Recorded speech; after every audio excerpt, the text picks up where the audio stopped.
নারায়ণ হিন্দু ধর্মের একটি উল্লেখযোগ্য দেবতা, প্রায়শই সর্বোচ্চ, সর্বব্যাপী এবং চিরন্তন নীতির ধারণার সাথে যুক্ত।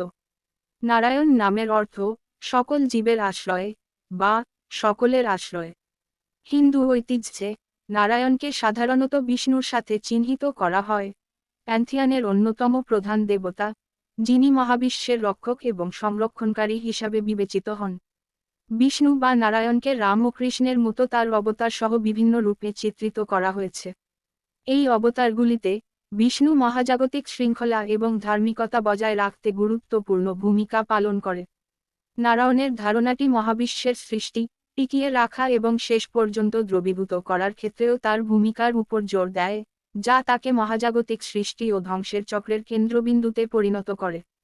নারায়ণকে ঘিরে থাকা শিক্ষা এবং গল্পগুলি বেদ, উপনিষদ এবং পুরাণ সহ বিভিন্ন হিন্দু ধর্মগ্রন্থের অবিচ্ছেদ্য অংশ, যেখানে তিনি চূড়ান্ত বাস্তবতা এবং ঐশ্বরিক নীতি হিসাবে সম্মানিত।